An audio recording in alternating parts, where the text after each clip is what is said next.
Hey everybody, welcome to Myopia Movies. This week we are talking about the, well, Man of Steel. Now, this is a weird one now, but we thought we'd do something big during Thanksgiving week because some of you are traveling and God bless you. It's going to be awful. But also, we had originally planned on doing this for the super month we did in this summer, but then decided to hold back a bit and do a Fantastic Four movie. So we had this recorded just sitting around, and we decided, well, you know what, maybe now's the time. So please enjoy this little movie where Superman goes on to kill thousands of people, and enjoy. Thanks, everyone.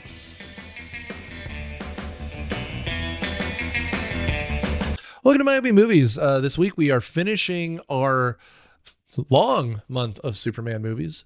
We've done 1 through 4, and so we ran out of the Chris Reeves movie, R.I.P. So we are, well, and R.I.P. everyone in that movie, I think, at this point, pretty much. And so now we're jumping ahead, and we decided to do the Zack Snyder Man of Steel to show how bad Superman had gotten. I don't really have a joke here. It's just, these are fucking dark movies, man. Thank God that there were some people who survived. Those guys, it gets pretty grim. It gets pretty grim at points. Yeah, man. So once again, this is just Nick and Alex, what's up? Yeah, we're doing a nice small podcast for a huge, depressing, weird movie. Was this your first time? It was Seeing this one. Like a lot of movies like this, I'd probably caught some clips, you know, flipping through the HBOs or whatever and just seeing a little bit here and there. But yeah, first time all the way through for this one. I saw this in theaters, and I'll say the theater because you're here, but I saw it at Merchants Walk. I know I did. Yeah. I had moved back to Atlanta by then, and it is just gray nothing. And you realize this more and more. You were on Superman 1 with us, right? You were on that episode. Yep. When he learns to fly and the majesty, and I will say of the scenes and the shots, him flying looks good in this movie. Sure. But Chris Reeves flying the first time, the joy and the majesty and the vibrant 70s Technicolor. My God. Star Wars was 77, that was 78, and you're just like, we can do anything with movies. This was like grim and fucking awful. And like I pointed this out to Alex maybe 75 minutes in. You never see the sun. There's one scene, I think, where he comes out of the sun, and because he's Jesus in this, I don't know if you knew Superman was Jesus, but he's Jesus. But like his hands are out, the sun is behind him like a halo. That's the only time we literally see the sun. Everything else is the golden hour or gray. There's not a fucking sky. This movie, and the whole thing has like a blue filter on it. Ugh. Yeah, we spend a lot of time way up north somewhere on a fishing vessel and in like a fishing village where he's just hanging out. I guess he's in his, this is before he gets to the Daily Planet. That sort of ends the movie. Not to jump ahead, but yeah, spoiler. Well, it does stick to that. Certainly, it does get to that point in the Superman story. But yeah, he's just hanging out, and it's very gray. It's dark. It's rainy. He's fishing. He's in a fishing village. Exactly like you said. It's sort of a glum affair for a lot of it. Well, and okay, and part of the problem, maybe it's me. The movie is years long, like years and years and years long. It would be interesting in some fake reality, which does not exist, if it were a 2-hour movie, because there are interesting movies in here, and I could not be bothered with the people who begged for the 9-day long version of, what was it? Justice League, the Snyder cut of Justice League or any of that shit, because you put out a movie, you make a movie, and I didn't like this enough to redo it. So I'm sure there are fan edits out there, but like in and of itself, this original one is so long that you lose the thread. It would be interesting if you stuck to the first, 90 minutes where we have him not yet Superman and we're trying to figure out if he's going to be Superman, and then Zod shows up kind of sort of, and then sequel setup. Because like, I can't emphasize this enough. You talked about him on fire on that oil derrick saving people. He enters that Mark Wahlberg movie, like Blackwater Horizon or whatever. Deepwater Horizon. Yep. But like, that's 30 minutes in. We're dealing with Krypton and Russell Crowe for half an hour. Yeah. The beginning of the movie, sort of comparing it to Superman 1 and 2, and again, I watched the Donner cut for Superman 2, which actually spends some more time on Krypton. With Marlon Brando. But yeah, I mean, it basically does rehash the the insurgents, Zod and his associates. They get banished. That all happens. A lot of the sort of dynamics and dialogue, it does match up. You get a little sort of like a almost a Star Wars or a Star Trek aerial battle on Krypton, which was kind of cool. But it's Russell Crowe and Michael Shannon, and yeah, I mean, I don't think there were any huge revelations from those sequences at the beginning. Well, and also, I'll just bring up something now. We'll talk about this throughout. I think the biggest mistake Zack Snyder did was thought he could do better than Dick Donner. You know what I mean? Like, there are so many interesting Superman villains. There are so many interesting Superman things that are Superman-y. Why just remake so much? That's what I'm saying. In some ways, that beginning stuff on Krypton is interesting because the original stuff on Krypton, we do start on Krypton in those movies, but we're there for like 6 minutes. And even on the Donner cut of that other one, you could still combine all of that and it's still less than this. Sure. So there's something to be said there, but just like I never need to see Uncle Ben die again.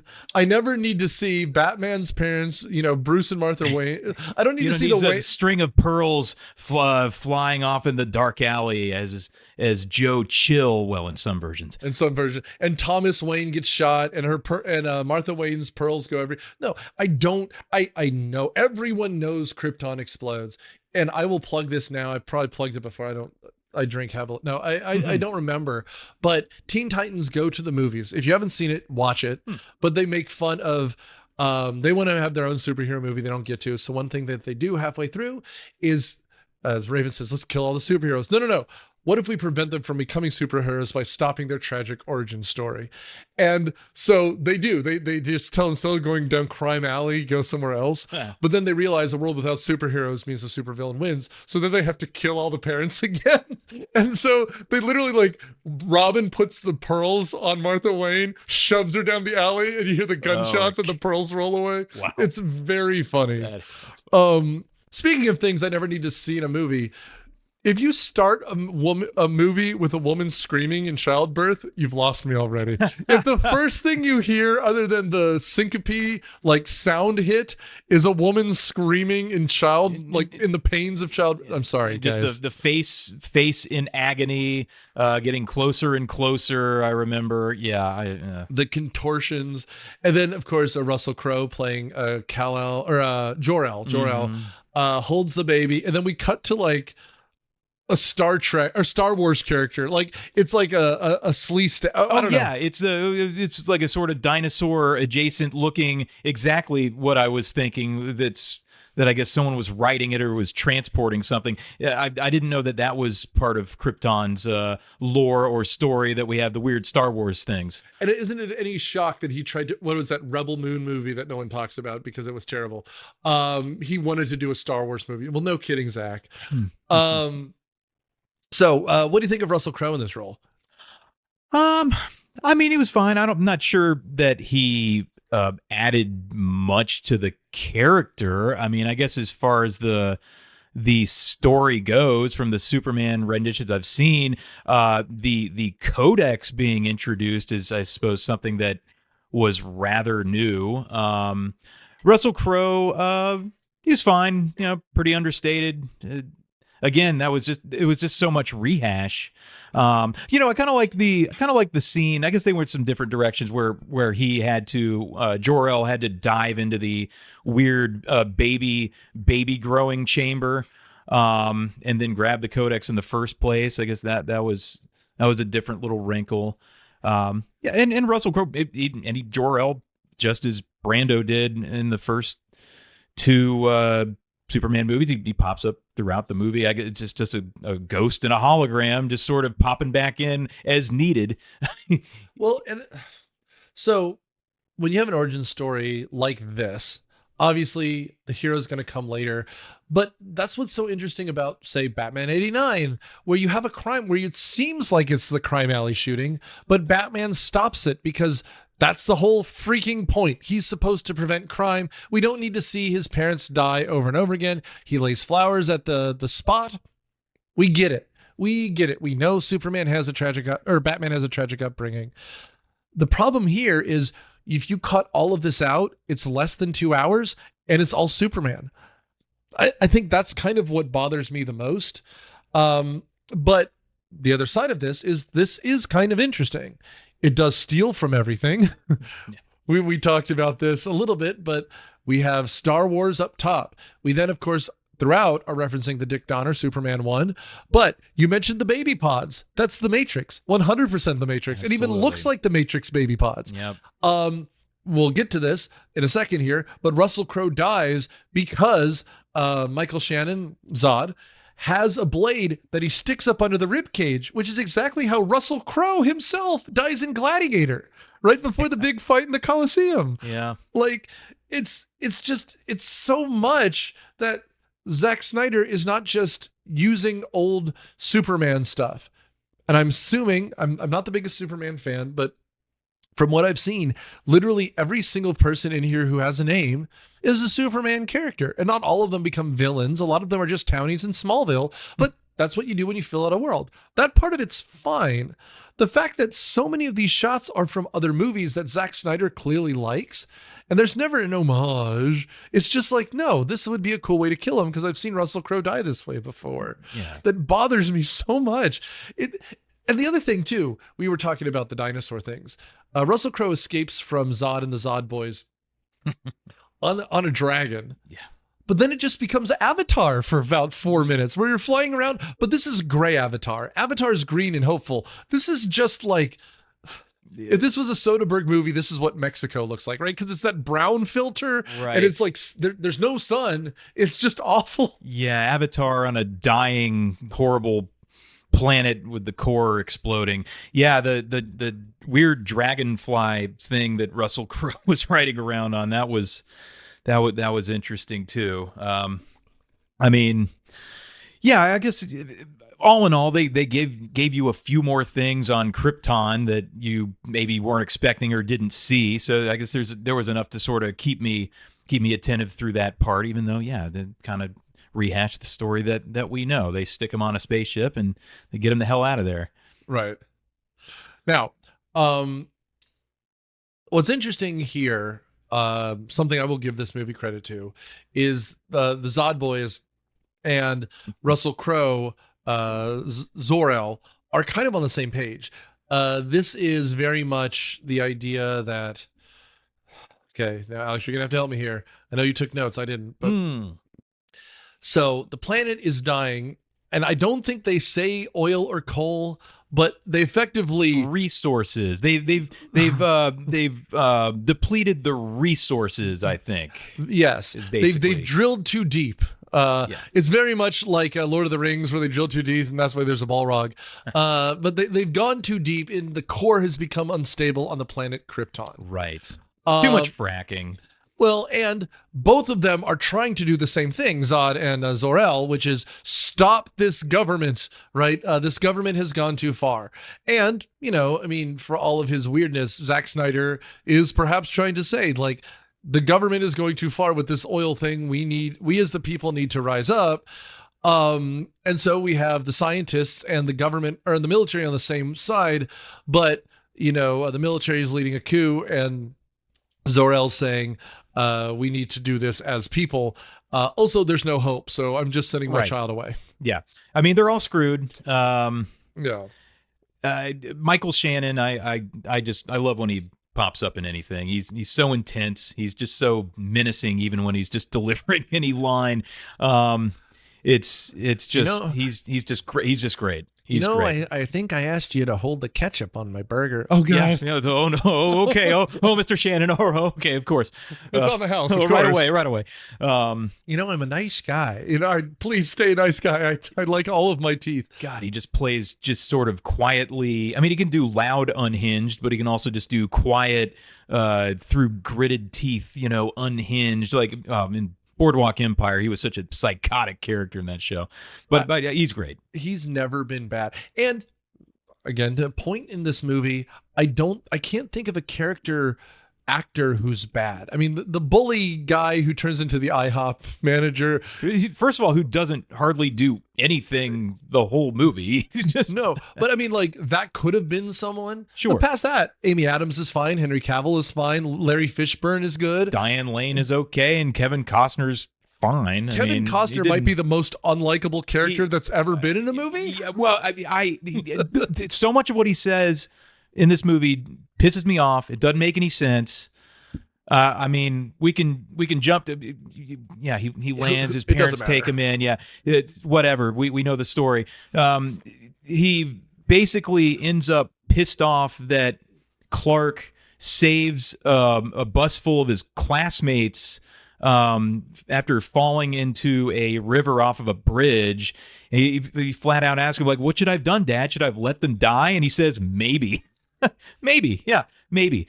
So rather than, show any of your powers to anyone, and I guess he just thinks they're going to take him away and just ET him or something. Well, I mean, yeah, maybe you should let 24 of your friends die in front of you.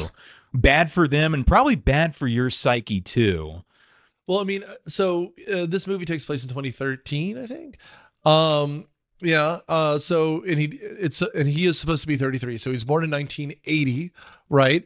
And so when he saves the kids, that's probably middle school. So that's probably 90, a little bit early. Sure. But like, we'll get to how Pa Kent dies. Oh man, which is a lot. I mean, the whole podcast could be that one scene. But by that point, when he says Superman don't save me, he's clearly afraid of Mulder and Scully, because that's like 1997, like 96, 97. He's seen both the movie Twister and he's seen the X-Files, and so he's warning him, like, they're gonna die. The cigarette smoking man is right over there. He's choosing Twister over that fate that he thinks is gonna happen. No, that is that whole thing. We'll get there. We'll get there. We're not there yet. Anyway, so Zod tries to lead a coup. It fails. Not really clear why. He tries to stop Zurer and Laura L. What's the mom? It's Laura. It's something like that. Yeah, Laura. Yeah, Laura L. Yeah. And Laurel. You mentioned it already, but he dives into the pit. Which is like, he swims forever. It's a scene out of Aliens 3, and he comes up and he steals the codex. Now, I'm going to try to explain how this world works, because this part of it takes most of the movie to explain, and it will help here if I explain it. So everyone stop listening if you don't want spoilers. But this is an ancient species, and Krypton is their current planet, but they are even older than that. As in the past, when they run out of resources, rather than destroy the planet, they expand into the universe into other planets. And for as long as the species has been around, they have sent out scout ships and astronaut explorer types. But this time, rather than do so, they have decided to hunker down.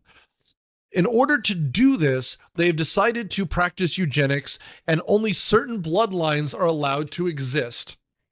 Superman Therefore, rather than being a virgin birth, is the first natural birth in a generation, making him also incredibly unique on the planet, right? Like the Jesus thing is very heavy here. And it's also a lot of Catholic guilt stuff, which we don't have to get into, but it is very much, we were recording this the week after Easter, and it really feels very Eastery in I this. can get into it. One of us here is more qualified on the Catholic guilt side than the other, but we like you said, we don't have to get into that. We'll see how it goes, especially when he had his conversion moment in a church before making a cruciform with his arms out.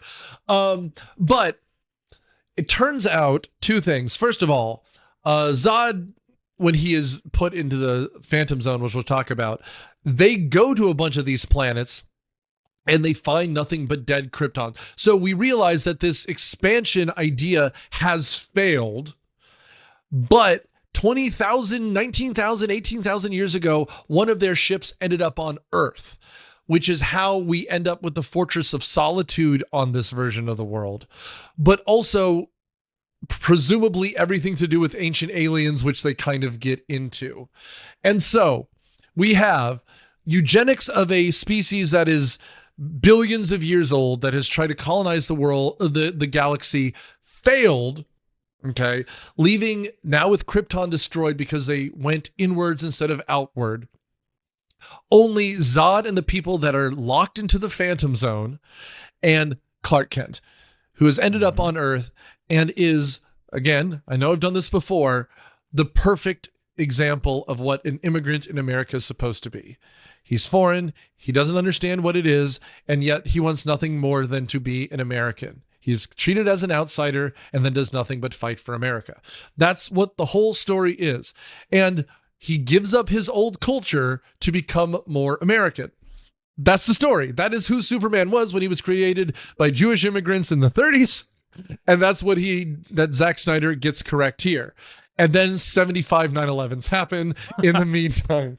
But that's what the whole Krypton part of it is. And it does take literally about 30 minutes of screen time and 2.5 hours to get all that together. Alex, did I miss anything? No. That was a perfect recap, getting us to where I guess things start happening in this movie. No, I mean, literally, the baby flies away. They try to shoot it out of the sky when the Zod boys are stopped, right? Arrested and then put into the Phantom Zone. And Zod makes a great point, which is your planet is falling apart and you're worried about putting me in jail rather than saving the planet. Yeah, I was with him. I was kind of with him on that one. Yeah, I mean, it was too late. They were all screwed, but he's like, Zurer was right. You guys are idiots. And then they get put in giant dildos, which is really something. Yeah, it's not the single panes of glass that float through the universe like in the Superman 77. It is more dildo-esque. Yeah, you're right. Well, and by the way, this is one of those classic examples where the Star Trek like gobbledygook, oh sure, gobbledygook, makes so much sense because they explain these things for 8.5 minutes. I never would have thought that flying mirror in space thing would make more sense, but it makes so much more sense. And you know what? I'll take Space Mirror over whatever this nonsense is. He spits in that lady's face and he's like, you're dooming us all. I could be a nice guy. I'm not a nice guy. And then the planet is falling apart. Oh God. Yeah, there were a lot of things in this movie where they gave an explanation of something or how it was supposed to work or how things fit together. And I was just like, what? Huh? Okay, whatever. Moving on to the next plot point. I don't know. Well, and I guess to the movie's credit, it's to make it not exactly Dick Donner's movie. When we see the baby pod thing landing on Earth, but then we don't see them find the baby. We cut to the fishing boat, right? And somehow, something I always love in these movies, and I think it happens in Superman too, it's that, you know what? You might not know he's Superman, but he's still built like a brick shit house. He is friggin' capital J jacked.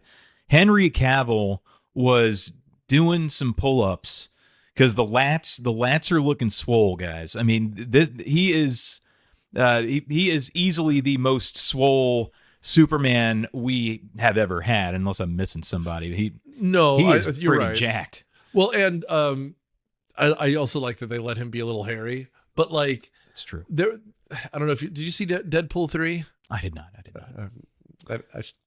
You act like, why did I even I ask? should. But they make a joke, where Henry Cavill is Wolverine. Because people were they were joking about Cavalrine or whatever they called him, but they make one joke where they have a multiverse joke and there's a bunch of Wolverines and one of them's Henry Cavill, and Ryan Reynolds loses his shit and he goes, oh, it's true. But like, that's who he looks like. He's got like a huge Jackman vibe, and this is 2013, so huge Jackman is huge Jackman at this point. Yes. And I think it's Wolverine, or sorry, X-Men Origins Wolverine, the one that's almost unwatchable, but that's when he's like really roided out. It's not quite there, but yeah, Cavill is huge in this. He's huge. I mean, watching this movie actually extends my streak of watching a lot of DC stuff and being woefully on the not on the Marvel side, up on my Marvel side. But hey, one day I will get to it. It's almost like a thing at this point. I'm like, I just can't start, but I will. No, I mean, and we've done a few of them, but like the Marvel Cinematic Universe, once you get to like the first few Avengers movies, I will honestly admit, like, I could point to a few of them that I really liked. But like, God, there's so many, and like after Tony Stark dies, I don't think I watched another one for years, and then came back, and then they were terrible and stopped. Yeah, and like, you know, it was much more digestible when I was watching them as they were coming out. And, you know, like maybe one day we'll do more of them, but like that first Iron Man's fun. The third Iron Man's fun. Second one's terrible. Like, you know, I could never watch those Thor movies again and be fine. You know, except for Ragnarok. I kind of liked Ragnarok. But we're talking about bad Superman. I don't know. Around here is where the kid gets his powers. So okay, well, we should just say he's on a lobster boat, I think. Yeah, something like that. And then there's an emergency distress call from a collapsing oil tanker. It becomes Deepwater Horizon for a second, and they go, "We need to go and save some people." But they already turned back and Clark's gone. Like he's like clumsy. Yeah, I need my binoculars. Can't give me my binoculars. No, I gotta go save these people. But it is very funny because we talked about this with Henry Cavill versus Clark Kent and the other ones. How clumsy he is. And here he like nearly gets crushed by a thing, and you know, they're like, Clark, you gotta pay more attention. But here he's already on the thing, and it's a cool reveal. I'll say it's a cool reveal. Like these people are trapped, and then all of a sudden you hear this banging, and like he knocks down the door, and his clothes are literally being burned off of him, and he's just jacked, and you're just like, all right, terrifying man, I'm going with you, I guess. Yeah, no, that was cool. Seeing the faces as the shirtless man engulfed in flames appears and knocks a steel door the hell out of the way. Yeah, and then like he literally holds up a crashing like A-frame so a helicopter can get away. Like it's cool. That was cool. And as it collapses, then we get another flashback. Something that really helps here is the nonlinear narrative, because otherwise then it is just the Dick Donner movie. This is where he's in class and we get the skeletons. Yes, this was this was trippy. In any little kid, alien or not, superpowers or not, you start to see that shit in your daily life. That you turn to the girl next to you and you see her pulsating organs of your teacher. I mean, it's just that was a lot. Yeah. Clark, when was Kansas founded? He's just screaming and clawing his eyes. Like, and also, this is some bad teacher stuff, because like the kid's having a nervous breakdown. He hides in the coat closet. The entire class is outside. What the hell's going on here? This is exactly why you have assistant principals, man. Like the kid is like hiding. It's not like a kindergartner where he ran into the hallway and you need no. He's like 9 or 10. The whole class, man. What a freak. And like, no, yeah. Parent, man. His teacher. mom is right there trying to get him out. The whole class is alongside her. That's like a nightmare. That's a nightmare thing. Dude, that's a nightmare from elementary school. That's like Naked in Class kind of a thing. Jesus Christ. I'm crying in a utility closet. My mom's outside and every single one of my class. She's telling me to calm down. Uh, Yeah. Has anyone ever been told to calm down and that worked? Anyway, then we cut back to him as now, in his 30s, Clark Kent, in what I swear is the town from the birds, but he washes ashore. Like the Hulk, his pants are tattered and he's shirtless. And so he steals clothes from what I can only assume is the Undertaker or something. Like, because I can't emphasize enough, he's 6'3" and just torn. Like, the guy is so jacked. And, at the end, to make him not look jacked, they put him in like kind of loose flannels and a tie and like a big coat. Fine. But like this fishing village, like, I don't know, man. I mean, I feel, when did it really start that the superhero type actors and actresses just had to be, I guess, decreed by the studios, had to be friggin' roided up, like HGH'd up? Like, was it around this time where was that happening in the 90s? I mean, I remember some superhero movies from the 90s. People didn't look like this. No, because like the Batman movies, Stallone made fun of it because, I wouldn't work so hard if I could just wear rubber that's shaped like that. Yeah, Michael Keaton didn't exactly look like Henry Cavill 2013. Well, I mean, neither did Clooney, or Kilmer. No. They were not godlike figures in those costumes or out of the costumes. Right. I mean, I have to rewatch those X-Men movies, but the first one was 2001, I want to say. Yeah, and Hugh Jackman looked like a person. I mean, he did, but by like the third one, he might have been huge. He was. Yeah, I feel like it sort of tracks. Like maybe by the late aughts, you had to be friggin' Mr. Universe to be a superhero. Even if you were like a comedian, like you've got to be a superhero looking dude now. Kumail Nanjiani. That was exactly what I was going to say. Like doughy, schlubby Kumail Nanjiani gets in the Marvel universe, and well, of course, you train him for 6 months, and he's gonna, that's all he does all day, and he eats broccoli and chicken breast, and that's it. I mean, no, it's broccoli covered in pure protein, right? Like, well, and the one that always pissed me off is Chris Pratt. And it's not Chris Pratt as a person, even though now he's in everything, so I can kind of hate him.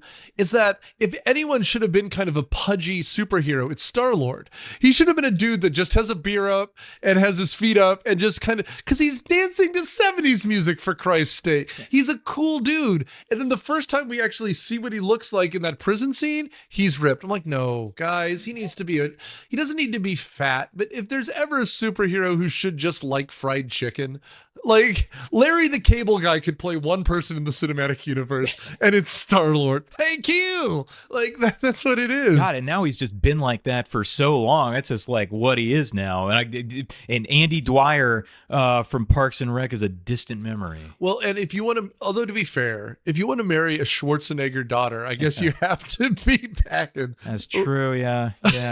You want to mess with a. Well, I guess what was it?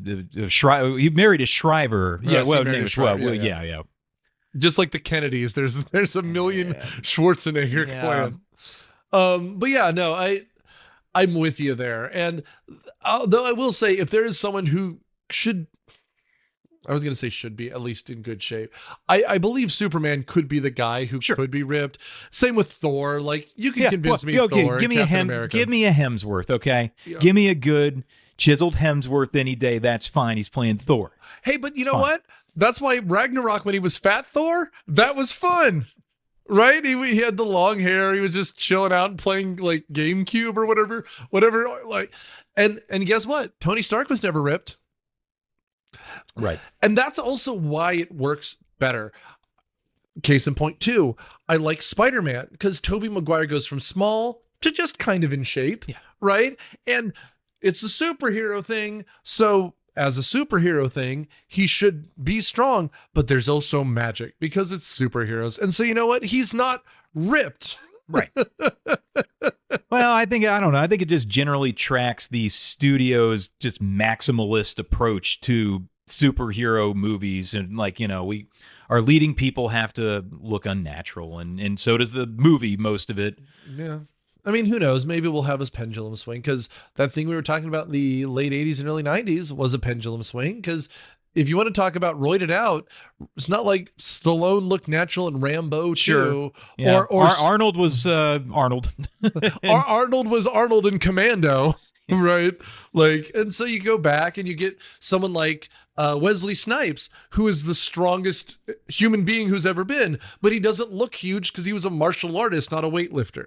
Right. And that's the difference when he's doing that stuff. Or Wesley Snipes, or who was I thinking of? Denzel. Like, Denzel can throw a punch, but he's not ripped. I mean, Russell Crowe here. Guy's got a little punch to him. But you know what? I bet you in a bar brawl, he kicked my ass. Yeah. They're fucking and fighting. Well, it depends on how drunk he is. Well, and then how drunk you are. Actually. That's right. Romper stopper. You'd have a crack at old Russ there. Well, I'm 6'5". I think I've got the reach, but he's got the core. So you gotta see. It might be a matter of who gets tired first. Yeah, and if he can find like a rotary phone to throw at you, if he's drunk enough, so just look out for that. Or an 80 Adams to like ghost behind and tell her what to do. Because at the end, she kind of becomes Navi and just goes, "Hey, listen," and just the movie's over this way. Come on. I figured this out. I know how to do this somehow.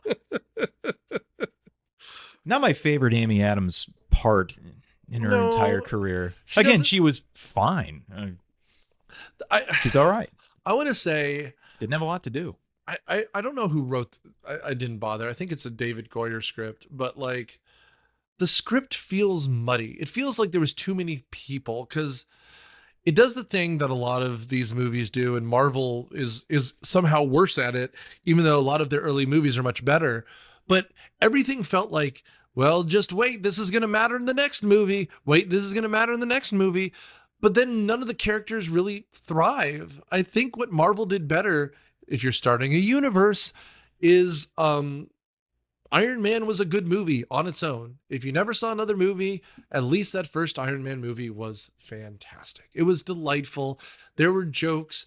There were references. Don't worry, there were references. But this just is like, why even bother casting someone like Amy Adams? Like, all she does is show up and annoy people. She doesn't really have agency because everyone tries to stop her. And even at the end, Russell Crowe's the one who tells her what to do. She just gets swept along with all the other things going on in the movie. Yeah, Jor-El has to show her a few tricks to move things along. Yes. Guys, you got to end the movie. The only other thing I will just throw out there, the scene in the bar before he becomes Superman, where there's this guy. And this is one of my favorite tropes in all of this, because we just made the joke about Russell Crowe and I, but like this little thin asshole grabs a waitress's butt. Yeah, Superman too. Yeah, same thing. And Superman goes up and goes, "Hey, leave her alone." And the guy stands up and is not even Superman's height. He looks up to him and goes, "Hey, what are you doing, string bean?" You're like, no, this man is still 6'8", 900 pounds, and he will clobber you. He looks like Henry Cavill. He looks like a person who, with the backing of studio money, has been working out for 18 months straight. Why would you pick a fight with him in a bar? And even if he's wearing a loose flannel and an apron, you could curl up inside of his shirt and take a nap. Like, and he throws his beer at Cavill's face.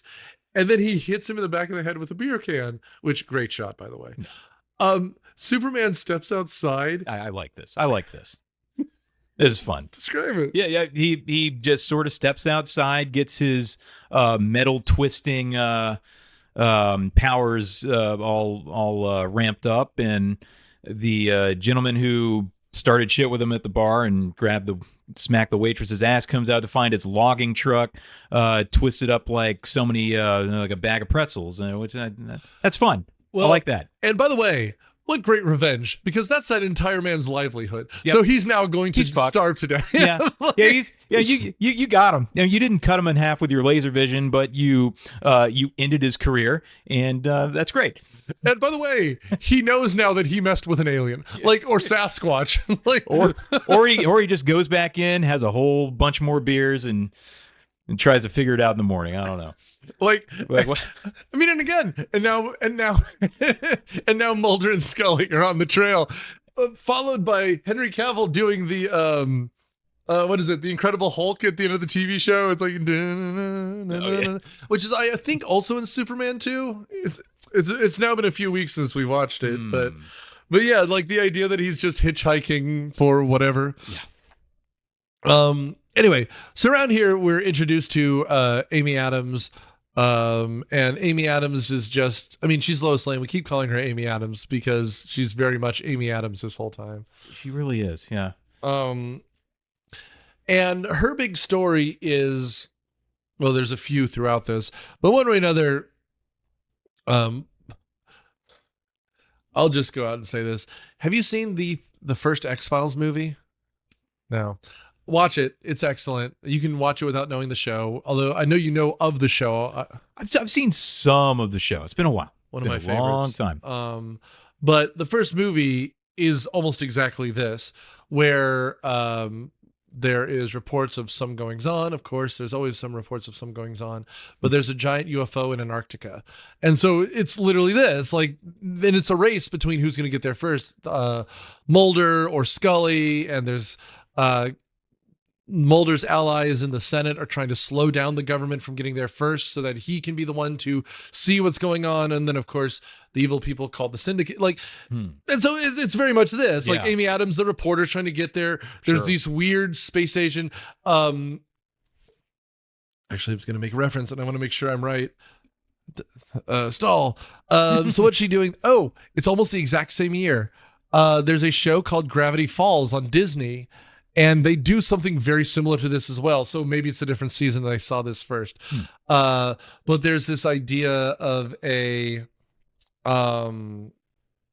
giant spaceship in the Antarctic, which I mentioned before. It's one of the scout ships that they sent, which means there were ancient aliens at some point that we just will not see.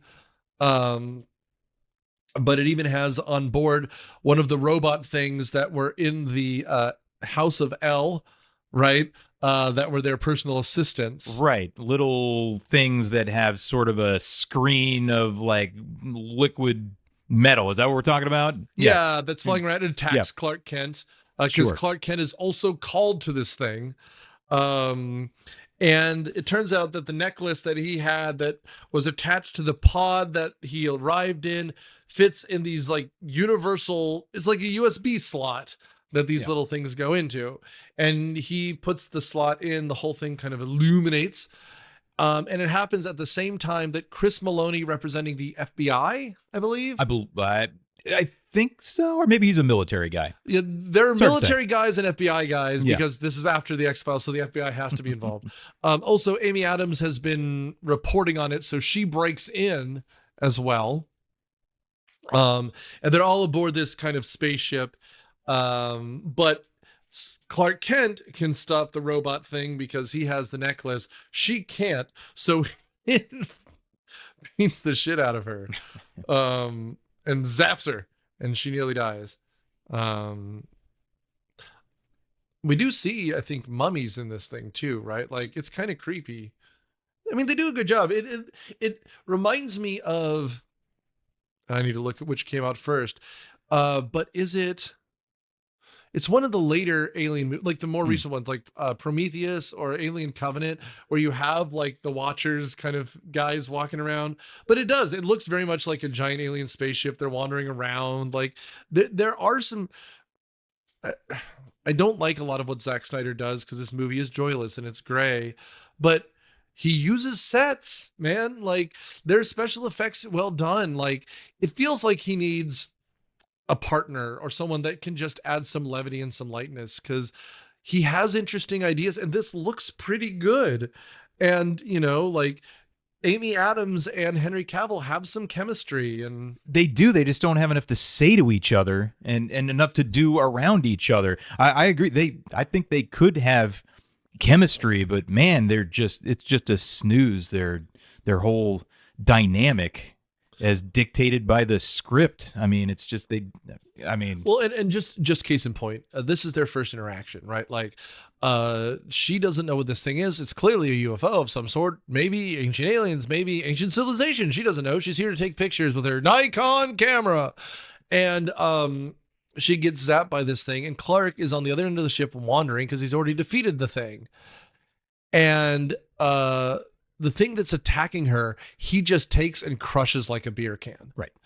But at this point, she's screaming and lying on the floor, and then she sees him, and she's dying. Right. And he goes, "Look." She's terrified of him still, and he talks her down. He goes, "Look, you're dying. I can save you." And he has like the wrinkles in his forehead. His eyes are wide. He goes, "Look, this is gonna hurt." Yeah, right. He cauterizes the wound With the that heat was cool. vision, Yeah. But that scene. So much of this movie feels too complicated. That scene is simple. It's nice. I like how it works. Their chemistry works. And then we cut to the outside and Chris Meloni's like, "Huh?" And Richard Schiff's like, "Who?" And then there's a glowing light and all of a sudden smash cut to a helicopter and it's all done. We don't know how she got back. We don't know what she told anyone. We do know she wrote to Alex Jones and said, "I have a thing about aliens." Right? Exactly. And Superman is gone. And like, and by the way, at the end, it turns out that Perry White was wrong. She should have run the story because they're the aliens and yada, yada, yada, yada, yada, yada, yada. Because she writes this whole story up about what she did, which was, we're told, blatantly illegal. And the Daily Planet is supposed to be the Washington Post or the Wall Street Journal or the New York Times, right? It's supposed to be the top of the top. Paper of record for Metropolis. And Larry Fishburne, God bless him, underutilized in this movie, and one of the best that's ever done it, tells her, "We cannot run this story because you're talking about aliens." And guess what? He's 100% correct. No, you're a hysterical woman, and you imagined it all, and we're not running it. And the military is going to say, "You weren't supposed to be there. And by the way, you're lying. And by the way, the ship disappeared. And so what are you going to tell us?" And he goes, "Well, there's a handsome man, and he cauterized a wound with his laser beam vision. And no, I don't have a scar." And you know what? Perry White is Look, absolutely... his reticence to publish the story is understandable. And meanwhile, she goes, "You know what I'm going to do? I'm going to Alex Jones or whatever." Because this guy's like, "Didn't you call my stuff unresearched garbage?" She goes, "And I was right. But also, here's a story for you." And he's like, "Thanks. You'll be a guest. You'll be a guest on my blog." And the funny thing is, people listen to this guy because apparently the story blows up, and Perry White's mad at her, which he should be. But also, what are you talking about? And again, I know you don't watch the X-Files, so I'll just talk to my X-Files fans out there, which is, several of you. But there are 2 seasons like this. The show ran 9 seasons, and then it stopped, and then it came back recently. I'm sure you heard about that. Mm-hmm. The first season back, the second season back was much better, but the first season back was fine. But there was an Alex Jones-esque character. And this is before Alex Jones became Trump's guy and all that stuff. He was just kind of the quirky guy who appeared in Richard Linklater films. And, screaming and And I think it was played by Joel McHale, and it was kind of, so he was charming Alex Jones. Yeah. And you're just like, no. And he kept going for Mulder. And Mulder was a guest on that show every other week, Oh God. And at least they have the dignity to not make like what are you supposed to be, like Magneto? Like they could have made an X-Men joke. They could have made a Spider-Man joke. They didn't. This movie's hard to talk about, I realize. Well, it's just you talk about, Larry Fishburne not having a lot to do. He's great. I love him. I mean, Amy Adams, same thing for most of the movie. Well, then, like you mentioned it earlier, but like Russell Crowe shows the fuck back up. Yeah, he's just... And then like you're like, "Well, who are you?" He goes, "I'm your dad, and we're gonna talk about space stuff." And it's time to have the talk. I'm back, and as you do with your alien son, you have the talk about space stuff at some point in his adult life. Yeah, and so I'm going to introduce the rest of the movie. So this spider-looking guy is pretty sweet, right? It's called the World Engine. It would make things more like our people like. So how you doing? You tried the McRib? I hear it's pretty good. I don't know, the whole. I think the problem is they made the plot too complex because people keep having to explaining what the movie's about. And this is another scene that takes 10 minutes, which is fine. But here's the thing. I'm kind of watching as we're going because I have to keep this stuff straight. I don't know how long we've been talking on the podcast, but we're about 45 minutes into the movie. The podcast is not going to be that much longer because the last hour of it is just them punching the hell out of each other. It really is. And so there's not any spacing. The movie is not caught up. And that's why what I wish they did, if you are making an action movie, there's two models you've got to follow. You either need to be, and we already mentioned this, late 80s era, Arnold Schwarzenegger, Death Wish, one of those kinds of movies, because then the action is spaced out, then the last action sequence is a little bit longer. Or you need to be a Bond movie where there's a big action sequence at the beginning, a big one at the end, and then little tension building ones throughout as you're solving the mystery. This one has almost nothing until the last hour, and then it feels so unbalanced. It's a teeter-totter that's always tilted to one side. The first hour and a half is a movie I could be interested in. The last one is one I would skip, but is a movie. To combine them is not a movie. Once they set up the just basic dynamic of, Zod is back. He gives the message to everyone on the planet, give me Kal-El, or you're all screwed. And they just set it up that the military basically takes custody of Superman. I mean, from there, shortly after that, it really is just, people flying through the air, slamming into each other, punching each other multiple times while flying through the air and slamming into each other again. Yeah. And and it's funny because, like I said, we're 45 minutes in to a 2.5 hour movie, and we're almost there. Because at this point, Russell Crowe explains what's going on, reveals the Superman suit, which doesn't have the undies on the outside, which I'm sure some people were bothered by, but I think the suit looks cool. I do. We see the sun for half a second, and then he starts to test out his powers. And if there's a scene in a superhero movie which needs to be good, it's this one. And he does the leaping, like he's going to leap over a building. He flies and he laughs and he smiles. And we have this sequence where for half a second, we get sunlight, we get sky, and we get this. And I will just throw out him flying looks pretty good in this movie. They know the limits of the special effects and they use them perfectly. But why are we thinking about clouds in the sky? Because Pa Kent is about to bite it. And this scene could take the entire rest of the podcast. Wow. Yes. So I guess just the basic theme of what Pa Kent tries to drill into Clark is that you must never under any circumstances, really any circumstances, show that you are different from everyone else. You may be tempted to, but you just simply cannot. So they live in Kansas, and what happens in Kansas every once in a while? Well, they're big tornadoes in Kansas, and that's what happens. When a funnel cloud starts up, they're stopped on the interstate, basically. Everyone else basically starts getting to shelter. Clark takes like a little kid and they get in under an underpass. Pa Kent is still in the truck and something like another vehicle pins him in there. Yeah. He's injured. He can't get out. He just sort of has time enough to stumble outside of the truck as the approaching funnel cloud just sort of inches toward him, and sort of the screen just slowly goes, and he just has a hand out It's just like, no, don't do. You just watch me die. Like I wanted you to watch all your classmates die. Now you're going to watch me die now. Yeah, the and you can't do federales anything. The federales are coming, man. I haven't paid so taxes I can't deal with those people. I'm going to let the Twister take me. So, Clark just screams no, and he just lets his dad get swept up with the Twister, and which doesn't square with my knowledge of the story. I mean, maybe is that in some versions, some strains of the Superman story? Is that so that happened? Did they just make it up? What's going on here? No. Okay, so a couple things.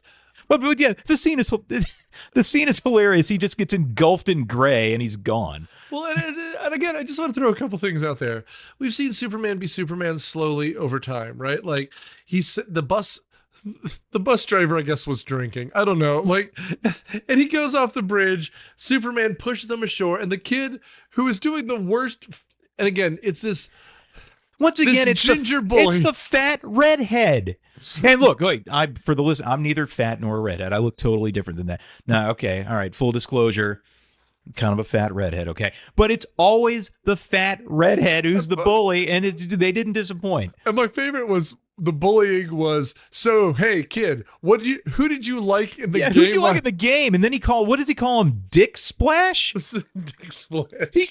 What the fuck? No, I rewound it several times. I think it was the Dick fat redheaded bully calls him Dick Splash. And so what is going on here? And the bus sail because again Otto's been drinking, and he pushes him ashore. Clark pushes the bus ashore, notices that the Alex has fallen overboard, and goes in and rescues the kid, who then we see later as who stops the bullies later. Yeah, he's his friend later in teenhood. And then eventually is the manager of an who just basically his restaurant gets fucked up in Smallville over and over again due to the collateral damage. He didn't really have anything else to do. Except he's just a irregular fat redhead guy. He's not a bully anymore. That's right. Yeah. He evolved.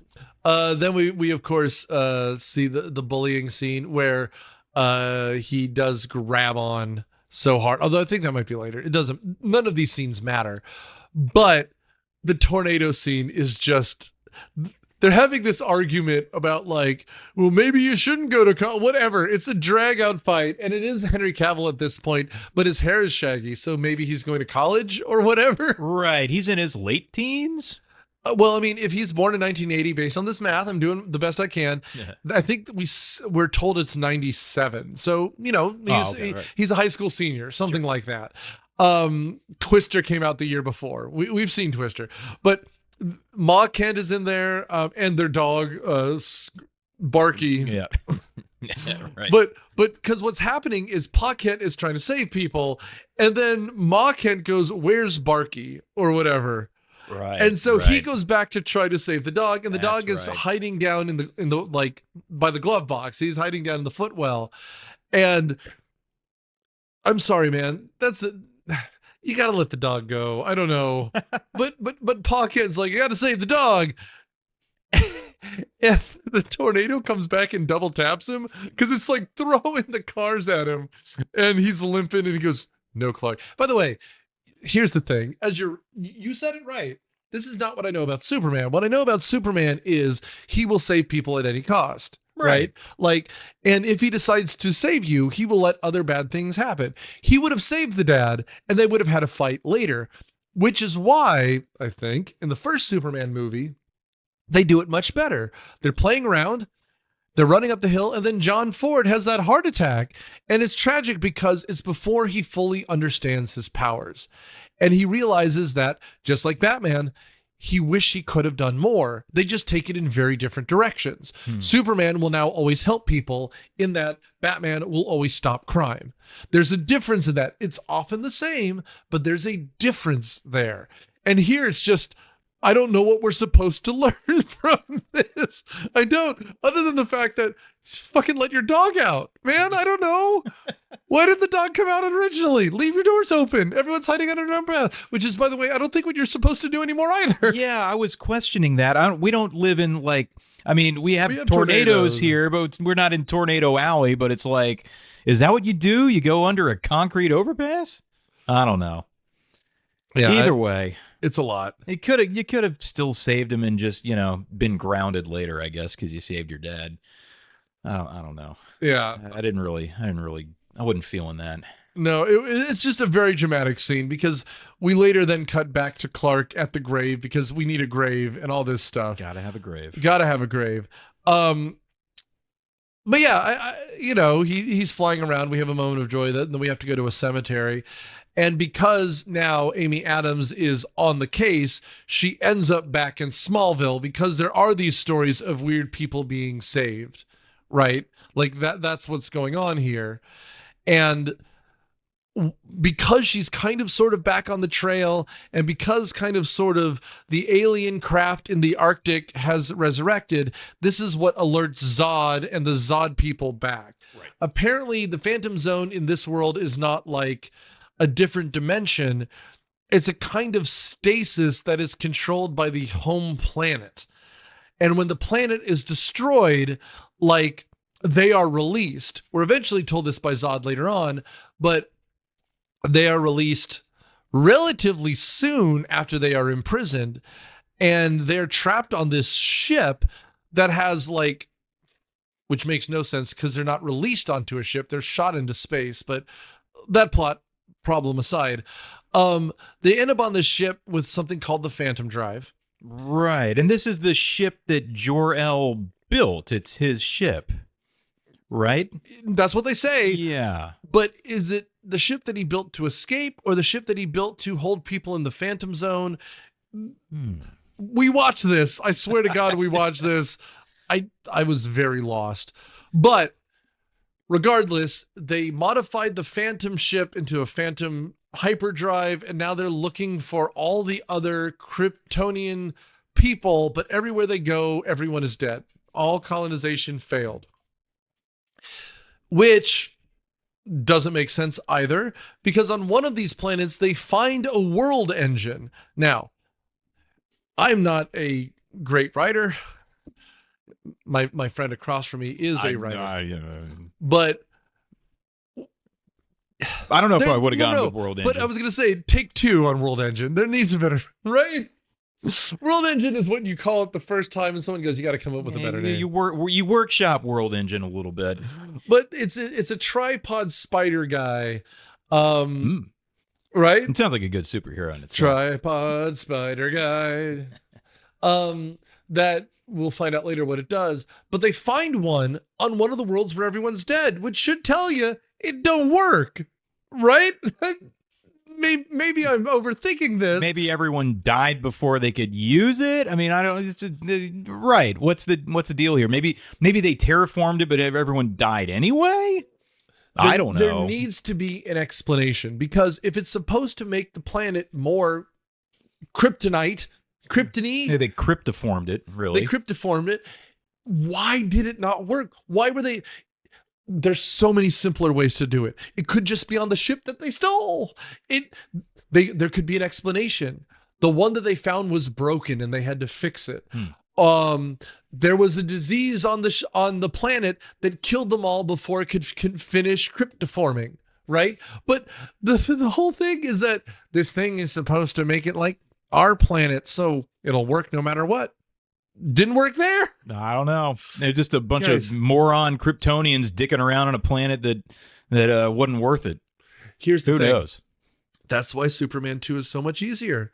They just want to take over our fucking planet. They don't have to terraform anything. It's so simple, man.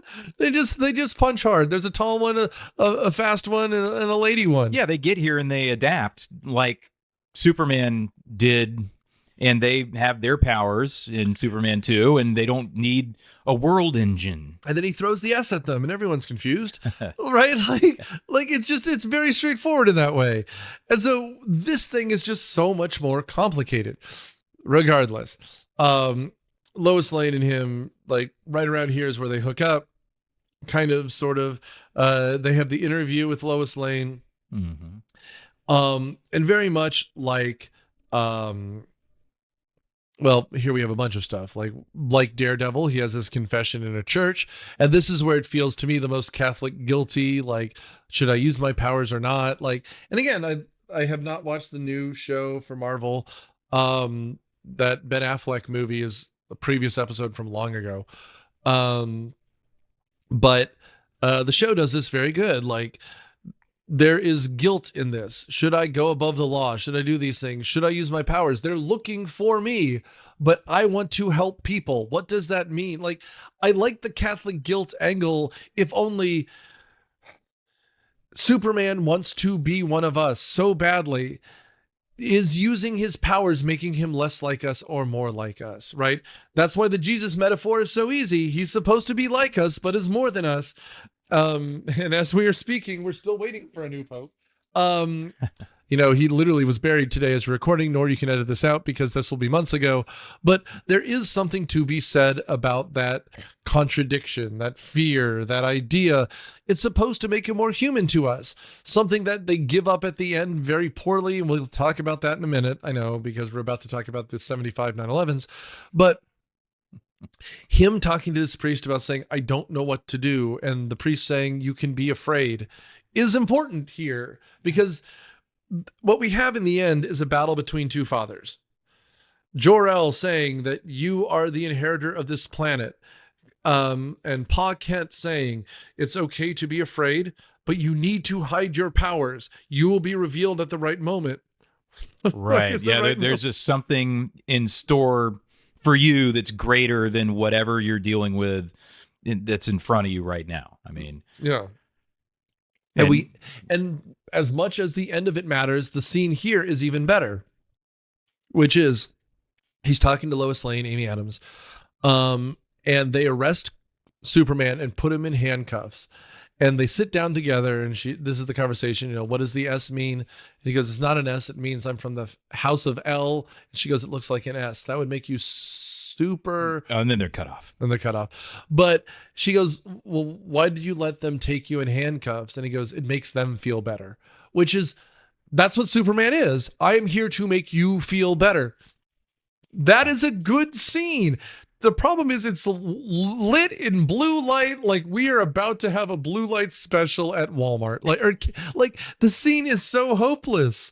And then the Colonel stands up and he goes, Colonel, I can see you through the glass. Wink. If this exact same scene was done by Dick Donner and it was Chris Reeves, it's a funny scene. This scene, on the other hand, feels on the border of hopelessness. How is that possible? Well, is it? I mean, how much is on Cavill? I mean, he was being directed, of course. He wasn't supposed to be Chris Reeve. He wasn't supposed to have that wink and charm and what Chris Reeve brought. I mean, I guess Cavill is considered in this movie a little wooden, but he was being directed. I mean, so what are they trying to do here? No, I'm with you. And Alex's new podcast, which is going to called like Alex talks about the 90s, but like this is such a product of post 9/11 movies where like there can't be hope. Like hope is something that you claw and fight for at the very end. Right? Like, it's like those Jason Bourne movies. There's no blue skies and golden hour stuff. No. We're barely going to make it. The cuts are quick because we're 24. Kiefer Sutherland ain't cutting a lot of jokes. Right? Like, and that's what this feels like. The whole military is behind Superman. The military does not matter. It's the might of truth, justice, and the American way that's barely going to fucking survive.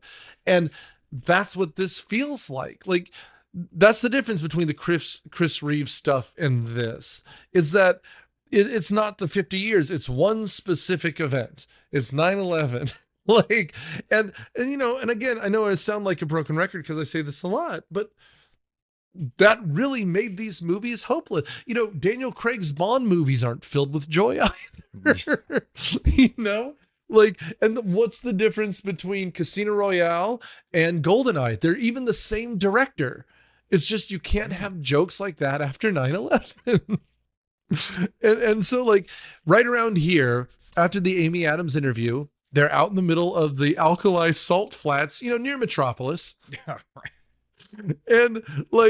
And just like that, because we didn't really talk about it because it's not really a scene, but all of a sudden M. Night Shyamalan seizes the camera for a second, and the Kryptonians distribute what I made the joke, you wouldn't steal a car, but like it looks like one of those Nike ads or those DVD ads, but you have like this weird digital voice that's going around. We are looking for one of us. We are an alien race. He's been living among you, but has not made himself known for some reason. But essentially activating that spaceship has called Zod and the Zod boys to say, Them Zod boys. them Zod boys. Them Zod boys in trouble now. The General Zod. The General Zod. Oh, that works. I would That love to works have well. He was cruising around in the General Zod. General Zod was. I call my Cybertruck the General Zod. Anyway, but yeah, so they essentially say we want that character. That's why he turns himself in. And so for some reason they want to bring Lois Lane along, maybe because they know she's a scientist or a reporter. But yeah. Anyway, I mean, I guess at this point is yeah. Wait, what happens here? Lois Lane, she comes along with Superman. They step onto the General Zod with General Zod. yeah. Superman has his little episode where his face erupts in blood because he's not used to the Kryptonian atmosphere, which I guess is still on the ship. So Russell Crowe appears again, and he tells Amy Adams how to change the atmosphere of the ship. Of course, I guess before that, we have the sequence where Zod, I guess, beams into Superman's head while he's I guess strapped down and passed out.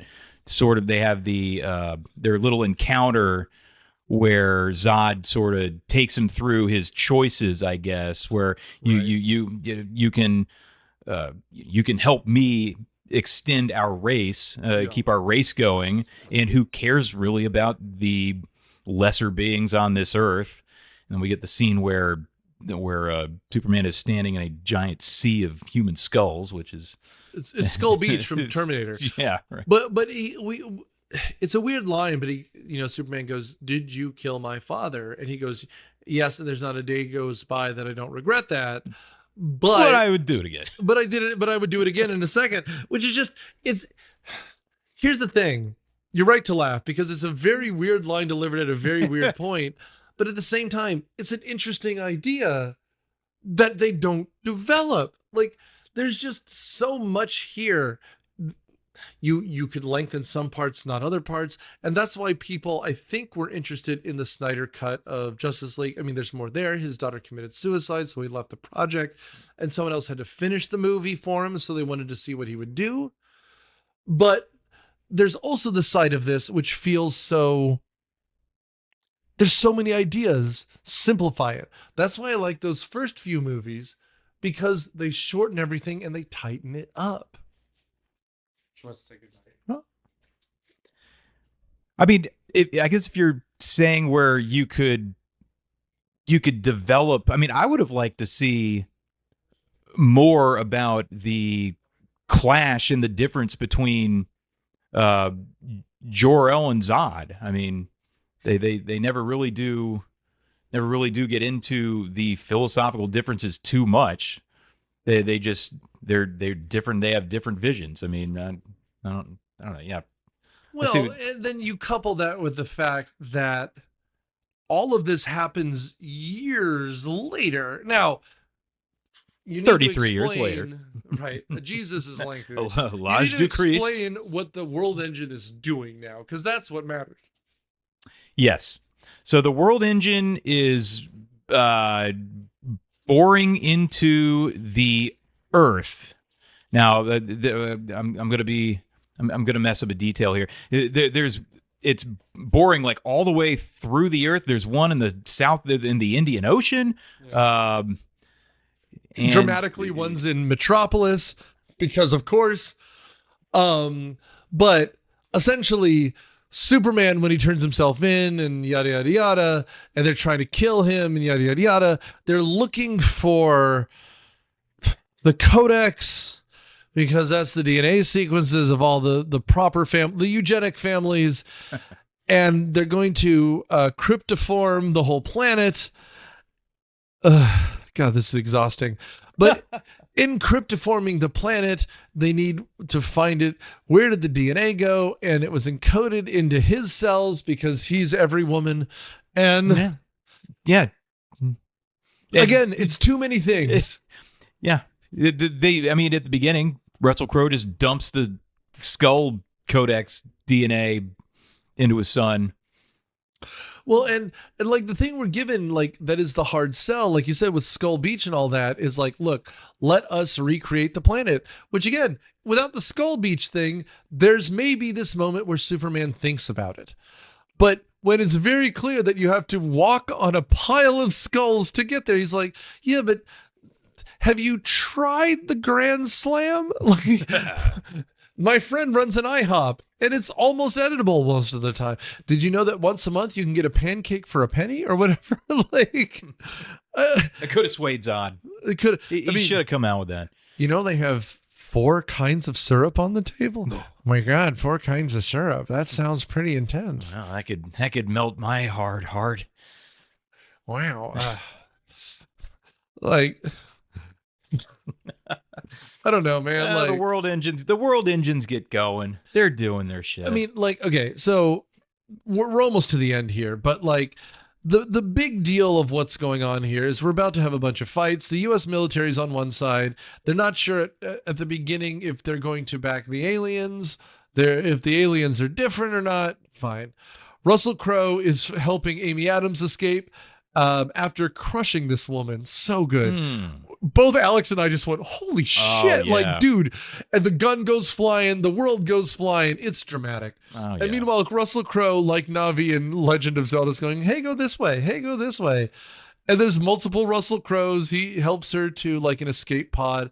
Superman rescues her when the escape pod gets damaged because, what's her name? Orel. What's the woman? Farah Ul, yeah. Damages it.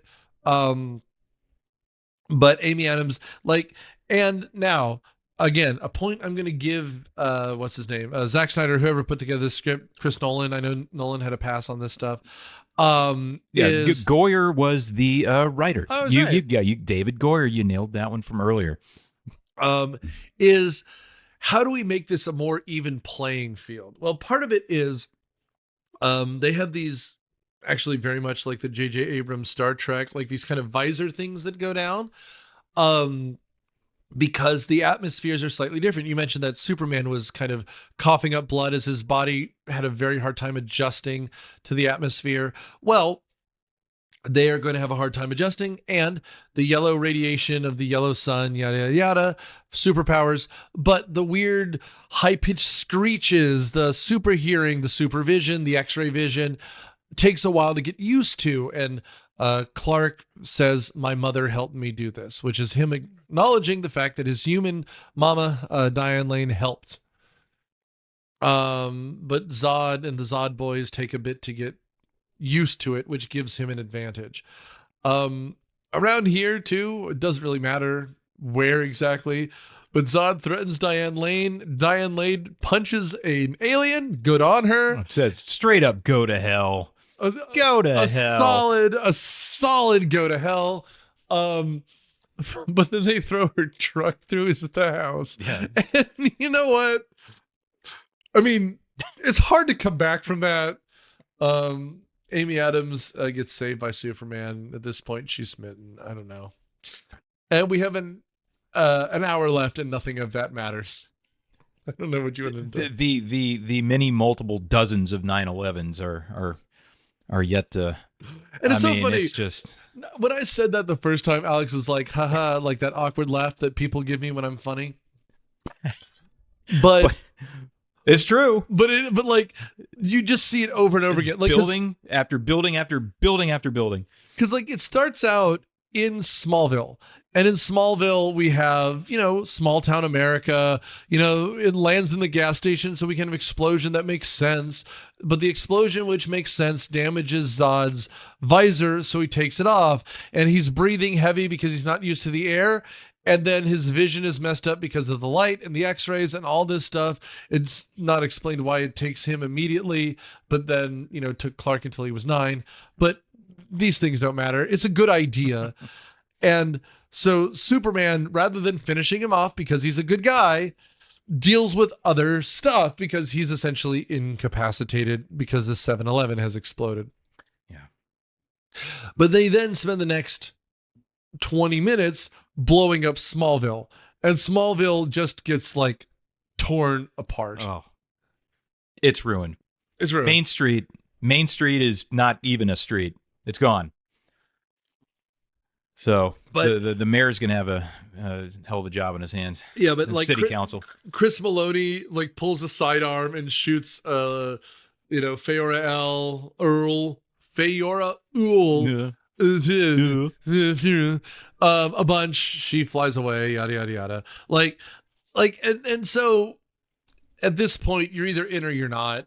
But the effects look good. The plot makes no sense. Deploy the world engine. And that's just what's going on here. Richard Schiff looks shocked. They're drilling into the core of the earth is what they're doing. And then we just have another fight scene. They go to Metropolis instead and they start blowing up shit. Amy Adams as Lois Lane goes, I can fix it. And what happens is in the spaceship that was in the Antarctic, there's one of these hyperdrive things. And again, this is something that should be said by Mr. Spock, but if you take 2 of these hyperdrives and crash them into each other, you'll create a singularity. And then Richard Schiff goes, a singularity. And then we looked at his name, Harry Lennix, the black yes. general. Yes. Harry Lennix is in this and he does a great job. Goes, you mean a black hole? Because the black guy says a black hole. And we go, hell yeah. And so now we have a plan, which is to destroy downtown Metropolis for 45 minutes, and then eventually it ends in a black hole. Yeah, a lot of destruction. At one point, they ask, should we shoot the guy in blue? And he says, yeah, shoot all of the targets or whatever. And then Superman saves several of them, and they salute him on the way out. And they, Meloni says, this man is not our enemy. And then they play the national anthem. Yeah. And everyone salutes. And actually, you know what? I made a joke, but I'd take the national anthem because then it'd be mildly upbeat anything. Sure. Because there's just nothing here. It's rough. It's so rough. It's kind of a slog. I couldn't even tell you what the score sounds like. Because I'm sure there's a theme, but there's just so little here. And now it's just all CGI and actors, and there's more actors than CGI most of the time. But okay, then Fayora L is gonna get it, and then they're all gonna get it, and then the tall guy's gonna get it, who I think has a name. And we're supposed to feel these things, but other than Zod, they barely have lines, so they're barely established. But when I say that there's 75 9/11s, what I mean is a large, it looks like an asteroid because they rightfully cut from something that looks like a person to something that looks like a flying thing. It hits the middle of a building. The middle of the building is gutted. The middle of the building then causes the top of the building to collapse down on top of it. Then it tilts over and starts to fall into the streets. And I'm telling you, if this was supposed to be in downtown New York, I know it's Metropolis, but it really looks like New York, it would be the entirety of the south end of the island. Everything collapses. Everything. Even buildings that are fine, Zod climbs up like he's a monkey, and then, God, which looks awful, by the way. The old Rampage video game, jumping up like the giant chimp or reptile going up the buildings, man. But then when Superman engages him, he doesn't shove him off. when they collide, it makes a divot in the side of the thing, like a blast crater, and then the top of the building folds in half. And you're just like, that's not how physics work, but it does make another building fall down. And then at the end, like, the death count is enormous. We see an entire planet fall apart, but we don't see. There are people in these buildings. They're screaming. And a lot of it is essentially Superman is responsible for a ton of destruction, because in a lot of these just very long, drawn out fight scenes, he is zooming through a building or getting thrown through a building or throwing Zod through a building. So Superman, isn't it sort of out of character for the character itself to just be responsible directly for that kind of destruction? And I know Batman versus Superman is on the way. I know. It's next. But isn't that a divergence from traditionally what he is and the sort of care he takes? Maybe. I don't know. Again, we saw the second one. He intentionally moves it out of town for that very reason. Like, God help me. Like, and that's the thing that bothers me the most. And like, I guess they addressed it in Batman versus Superman, which you have not seen. No, I have not. Well, but because at the beginning of that, the reason Batman hates Superman is because of this scene. And literally one of the towers that falls is Wayne Tower. And he's like in the lobby, runs out, saves a girl as the building's falling. And he looks up at Superman with hatred, which is fine. But like, you could do that with a single building. You don't need all of downtown to be nothing. And you know what I imagine the thinking is, and like he even throws like a Wayne satellite at it, which then burns up. Right. Doesn't burn up in the atmosphere. You know that there's some kangaroo dead. Like, because when they go to downtown, it's as though, again, like, I hate this, but we all saw 9/11 footage. We all did. And there's that famous shot of the American flag standing among the rubble, and there's that like weird riveted piece of steel up to the side. That's what the whole thing looks like, but it's not one building or two buildings. It's a dozen buildings. Like, they're everywhere. And then we see the satellite and them crashing, and the satellite is also tearing through buildings. And like, it's something that when you watch, again, something like Teen Titans, they make fun of because you can just patch it up because it's a cartoon. But in this, the Daily Planet, which again, just like the New York Times, that's what Times Square is named for. The New York Times building used to be there, and there's another Times building there, and the Flatiron building is there. And so Perry White and Doug Stamper, I don't know what the character is. It's Doug Stamper from House of Cards. And this lady are escaping, and the lady gets trapped, and they're desperately trying to pry her loose as debris is falling and another wave of this world engine is happening. Like, that's tough. That's tough, man. That gives that little someone getting trapped in rubble. That gives me the heebie-jeebies. That just does. And I know that's rough. We're recording this in April. There's a new Netflix documentary as we are recording now. It's a few months old, on Oklahoma City, because Oklahoma City happened on, I know this off the top of my head, April 19th, because that's the second anniversary of Waco. But it's 1995. It's 2025. That's why there's a new documentary about it. But so much of the Oklahoma City stuff is about people who are trapped and alive, and they had to cut them loose, and a lot of people lost, like, and that's the 9/11 story. And a lot of people were trapped. And I remember dude, that's not for a Superman movie, unless here's the thing that fucking sucks about it.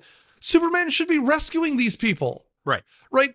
It's what he did in all the previous movies. Yes. Little He would show up. He would just show up, and he would get everybody out. His laser eyes would be cutting the girders. Like, there would be just a pile of confused people who a second before were suffocating, and now we're fine. And they'd be like, "Oh, hey, Superman, thanks, man." But you know what he does instead? He makes out with Lois Lane. Yeah. There are people screaming, "My grandmother is dust, and you're breathing her." Oh, she is so pretty. Like, it's amazing. Superman does not rescue a single person from the rubble. Yeah. He does cry when he kills Zod. Weird. Yes. Weird. Dude, so weird. What a weird little thing for him to do, to scream no, like a Darth Vader no, because Zod is dead. Let's go back. The audience doesn't even care that Zod is dead, obviously. Look, and here's the thing. Zod being dead does not need to be the end. Remember how the first one freaking ends? He flies around the world so that the one person who died comes back to life. Right. And then he just drops the bad guy in jail. Yeah. Smooth. Superman does not save anyone other than Lois Lane. Millions are dead. I'm sorry. You Selfish. don't because we don't have to talk about 9/11, but 9/11 was early in the morning. And so 3,000 people dying was a miracle, but at least it was early. This is the middle of the day. Millions of people have died. Yeah. And Safe to say. Superman does not rescue a soul. At the end of this, we don't need to go back to the cemetery. We need a montage of him saving lives, because otherwise the Colonel's right. You are a menace. You are. It's so brutal. I need him to save that woman. Yeah. But instead, at the end of this, she's still trapped. Yeah. They're just alive to save her later. Oh my God. Crying in Lois's crotch is all we get. It does seem like there's some very misplaced emotional hits here that didn't resonate with me, and I can't imagine resonated with too many people. I mean, it just seemed misplaced, misguided. I don't know. Well, and again, if you want to do should I do this or not, fine. But you need to then save a person's life. Killing the villain is not saving people's lives, right? There's a difference here, because now there's still thousands and thousands of people trapped. And you can say, well, Superman saved them all. We don't see him save a person. Other than Lois Lane when her return capsule starts to malfunction. He doesn't save anyone. Well, and again, that's just classic Superman that you grow up seeing. He saves the cat, a cat from a tree. I mean, come on, that's his thing. That's what he does. There's it's a single page in an anthology, but he literally talks a girl down from committing suicide. Where there's a woman, she's gonna jump, and she goes, "Don't you have anything else to do?" And he goes, "No, right now I'm saving you." But that's what he does. He's what is good. At the end of a Batman movie, all he needs to do is stop the villain, because Batman is that person. He won't kill you. He will give you traumatic brain injuries, but he's not going to kill you. But Superman should save a single person. And the closest we get was the girl who smiles and goes, he's kind of cute. Right. This movie, I mean, people want to know why people didn't like this movie, and I know Zack Snyder people will, probably threaten to kill us, but this movie lacks what I like about Superman, which is joy. Superman is, and I don't know what this new James Gunn movie is. We're recording this months before it comes out, and I will see it. But this movie needs levity. Sorry, I cut you off. No, it's not. It's not all the way Nolan Dark Knight. It's not all the way there. It's not that bleak and grim the whole way through. Yeah. But it's right. Just a little bit of lightness. You know what? I have not rewatched that movie in a while. I'd almost bet Dark Knight is funnier than this. Yeah. Well, yeah, funny in an incredibly dark way. This just was kind of devoid of funny at all.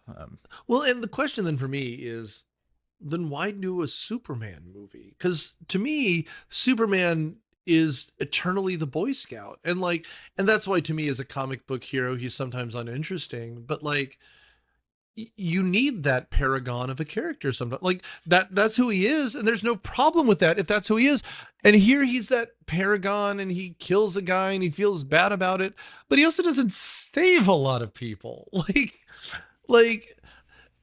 mean, there's this one shot which maybe explains the problem with the movie, which is he is about to be beat up. We talked about this already. The bunch of jocks want to beat him. and he refuses to fight back. He backs up against this chain link fence. It's very reminiscent of Magneto in the concentration camp in the first X-Men movie. And he grabs onto one of the posts. He was reading Plato like a kid does, which is very strange. I made the joke he should have been reading Nietzsche, so we have the Ubermensch at least.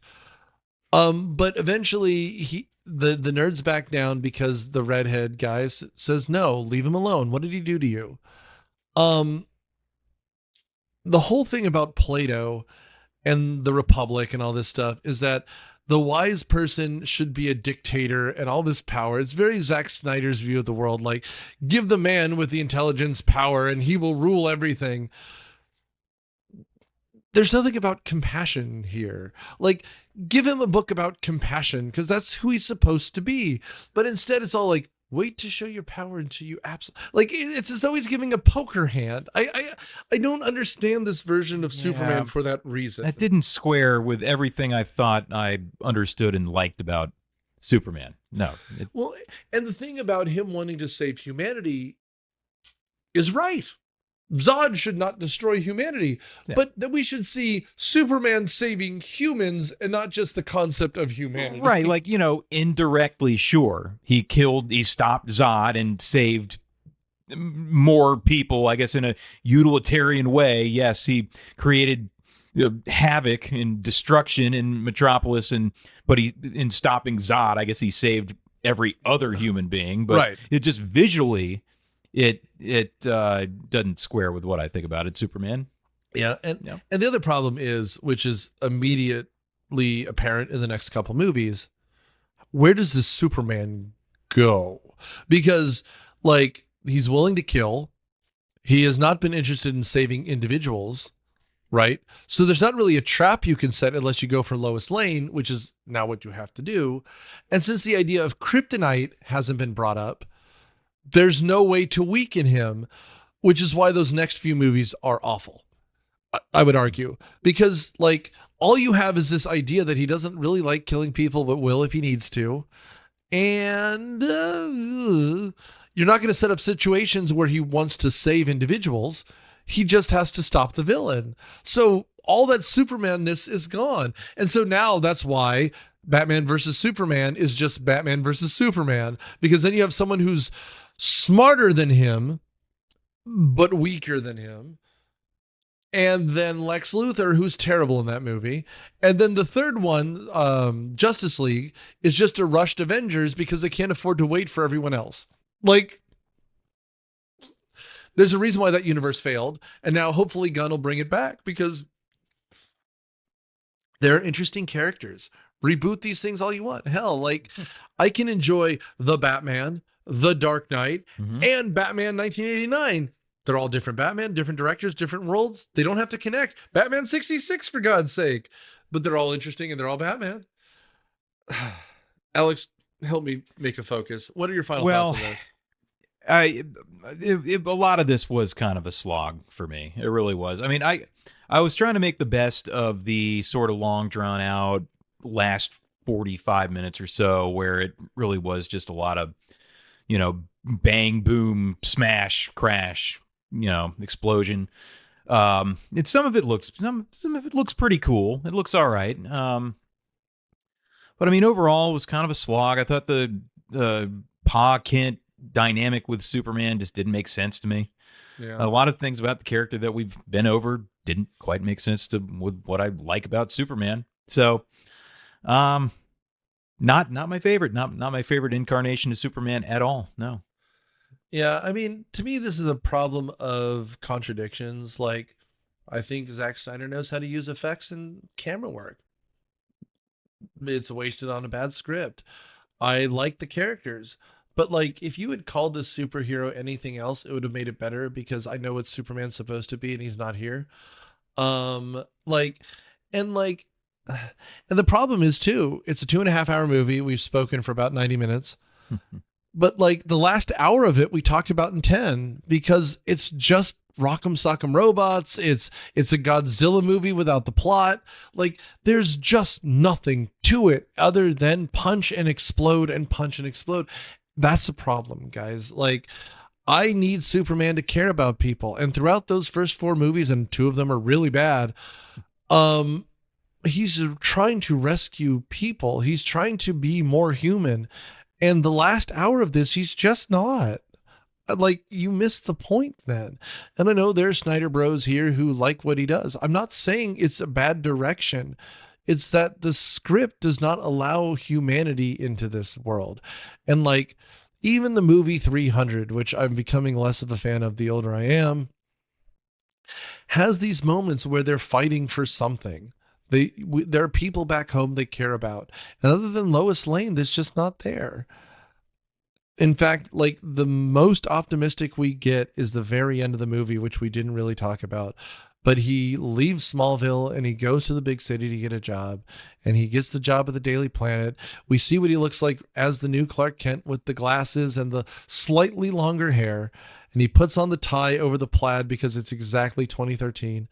And he puts on his big coat, and Lois Lane is the one who's supposed to train him. And he goes, "Clark Kent, welcome to the planet." It's a good last line. I'm totally fine with it. And Alex might disagree and think it's cheesy. No, but I liked it. That's what the movie is supposed to be. He's an alien. He comes to Earth. He wants to be an American. Welcome to the planet. Done. It's a shame that none of the rest of the movie lives up to that. So we've done our super month. We've done all of them. Some of them are better than others. I would say in general, I'd stick to the Reeves if you want to have fun. And the third and the fourth one if you want to hang out with people. Although Cineprov by this point will riff the second one, so enjoy that. So for August, we are doing our revisiting our first few, the ones that are behind they were behind a paywall. If you ask me nicely, I'll send you the old episodes. But we're revisiting some old episodes, and I'll just tell you the 4 of them. Why not? You're down for that, right, Alex? Yeah. So we're gonna do Roadhouse, which we've already done. That's the one where I recorded with Michael Krause and Zach Krause, and Zach went to the bathroom for 20 minutes in the middle of it and came back and said, "So what'd I miss?" We're going to do 1995's Power Rangers, because they've announced the sequel to that original movie. Who knows if it'll ever come out, but then we'll re-release that one. Because an animated version came out, which was okay. We're going to do Super Mario Brothers, the original one, which we did years and years ago. And someone suggested Hook, which was our 7th episode. And unfortunately, when we first did it, Robin Williams had just passed. So it's a very teary, sad episode, as it should have been. But I think it deserves an actual honest-to-God episode. And so we will give it the credit where it's due, in that Robin Williams is a wonderful human being. That movie is a mess, though. So stay tuned as we talk more about movies. And thanks for listening, everyone. Alex? See ya. I do appreciate you waving. Myopia Movies is executive produced by Nick Hoffman and produced by Alex Ewalt, Keiko Childs, Matt Quinn, Nick Hoffman, and Noor Trinette. It is edited and engineered by Noor Trinette. The theme song is Surf Shimmy by Kevin MacLeod from Incomptech.com. Licensed under Creative Commons Attribution 3.0 license. All rights reserved. Thanks for listening.